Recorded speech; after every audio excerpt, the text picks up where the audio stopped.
I'm Severn Suzuki, speaking for ECHO, the Environmental Children's Organization. We're a group of 12 and 13-year-olds trying to make a difference. Vanessa Seti, Morgan Geisler, Michelle Quigg, and me. We've raised all the money to come here ourselves, to come 5,000 miles to tell you adults you must change your ways. Coming up here today, I have no hidden agenda. I am fighting for my future. Losing my future is not like losing an election or a few points on the stock market. I am here to speak for all generations to come. I am here to speak on behalf of the starving children around the world whose cries go unheard. I am here to speak for the countless animals dying across this planet because they have nowhere left to go. I am afraid to go out in the sun now because of the holes in our ozone. I am afraid to breathe the air because I don't know what chemicals are in it. I used to go fishing in Vancouver, my home, with my dad, until just a few years ago we found the fish full of cancers. And now we hear of animals and plants going extinct, every day vanishing forever. In my life, I have dreamt of seeing the great herds of wild animals, jungles and rainforests full of birds and butterflies. But now I wonder if they will even exist for my children to see. Did you have to worry of these things when you were my age?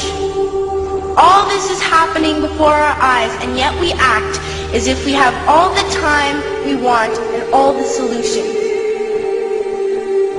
I'm only a child and I don't have all the solutions. But I want you to realize, neither do you. You don't know how to fix the holes in our ozone layer. You don't know how to bring the salmon back up a dead stream. You don't know how to bring back an animal now extinct. And you can't bring back the forest that once grew where there is now a desert.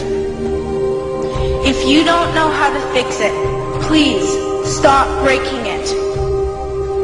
Here, you may be delegates of your governments, business people, organizers, reporters, or politicians. But really, your mothers and fathers, sisters and brothers, aunts and uncles, and all of you are someone's child. I'm only a child, yet I know we are all part of a family, 5 billion strong. In fact, 30 million species strong. And borders and governments will never change that. I'm only a child, yet I know we are all in this together and should act as one single world towards one single goal. In my anger, I am not blind, and in my fear, I am not afraid of telling the world how I feel. In my country, we make so much waste. We buy and throw away, and yet northern countries will not share with the needy. Even when we have more than enough, we are afraid to share. We are afraid to let go of some of our wealth. In Canada, we live the privileged life, with plenty of food, water, and shelter. We have watches, bicycles, computers, and television sets. The list could go on for 2 days. 2 days ago, here in Brazil, we were shocked when we spent time with some children living on the streets. This is what one child told us.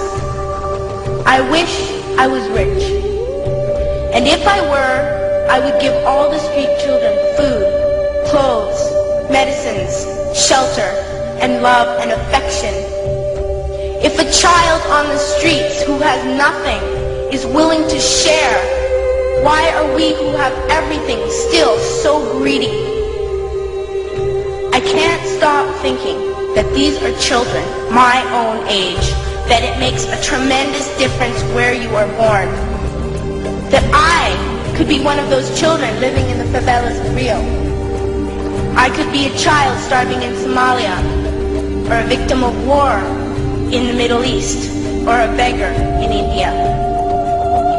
I am only a child, yet I know if all the money spent on war was spent on finding environmental answers, ending poverty, and finding treaties, what a wonderful place this earth would be. school, even in kindergarten, you teach us how to behave in the world. You teach us not to fight with others, to work things out, to respect others, to clean up our mess, not to hurt other creatures, to share, not be greedy. Then why do you go out and do the things you tell us not to do? Do not forget why you are attending these conferences, who you're doing this for. We are your own children. You are deciding what kind of world we are growing up in. Parents should be able to comfort their children by saying, everything's going to be all right. It's not the end of the world, and we're doing the best we can. But I don't think you can say that to us anymore. Are we even on your list of priorities? My dad always says, you are what you do, not what you say. Well, what you do makes me cry at night. You grown-ups say you love us, but I challenge you, please, make your actions reflect your words. Thank you.